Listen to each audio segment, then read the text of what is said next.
Hello friend, আপনারা সকলে কেমন আছেন? আশা করছি ভালোই আছেন। আমি আজকে আবার একটা রেসিপি নিয়ে আপনাদের সামনে চলে এসেছি।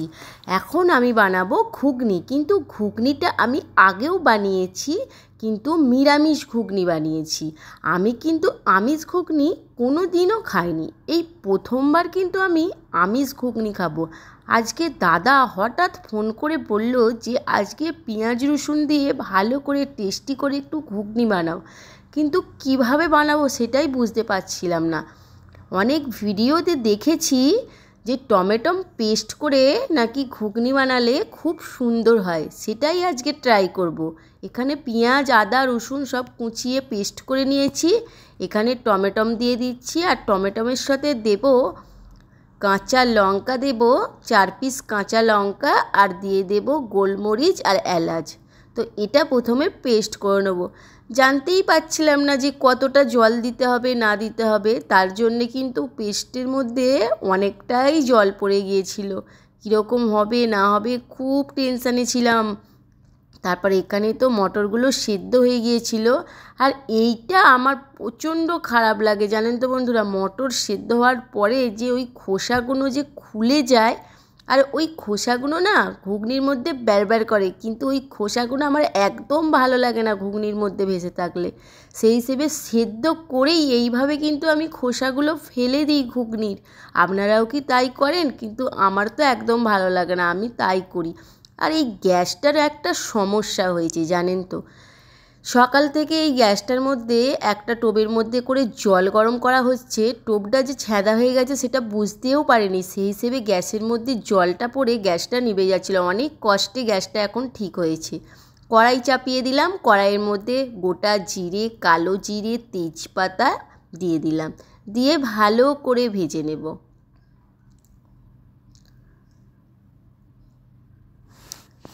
আজকে কিন্তু এই প্রথমবারই আমি পেঁয়াজ দিয়ে ঘুগনি বানাচ্ছি জানেন তো বন্ধুরা, আমার কিন্তু খুব খারাপ লাগছিল।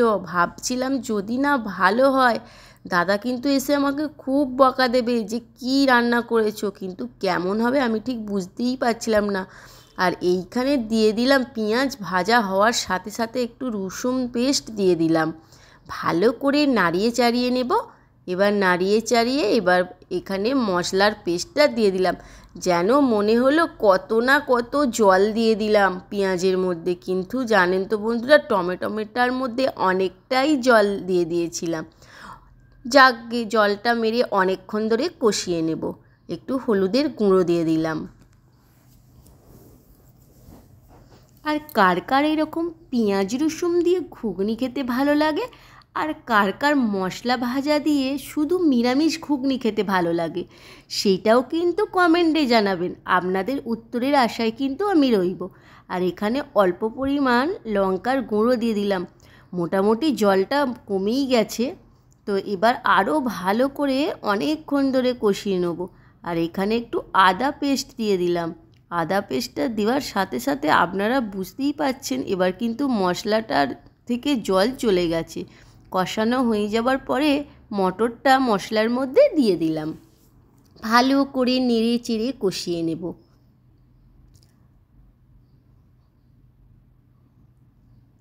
ঘুগনি খেতে আমার বেশ লাগে, কিন্তু ঘুগনিটার মধ্যে যদি দেয়া হয় পেঁয়াজ শসা ঝুরি ভাজা, তাহলে তো আরোই জমে যায়। আর তার সাথে যদি থাকে একটু তেঁতুল টক, তাহলে তো আরোই জমে যাবে ঘুগনিটা।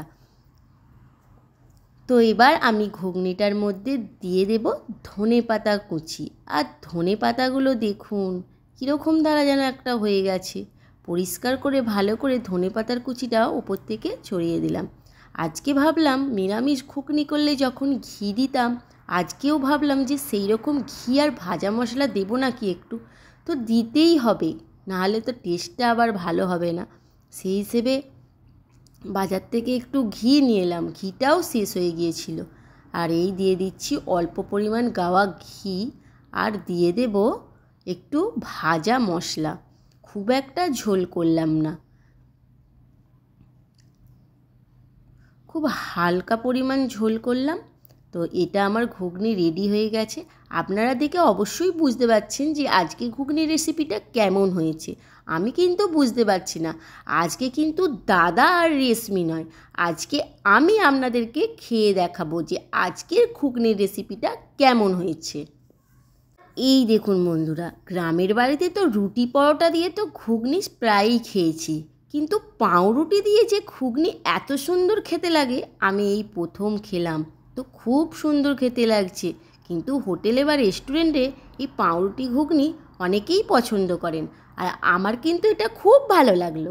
আজকের ব্লগটা এখানেই শেষ করলাম।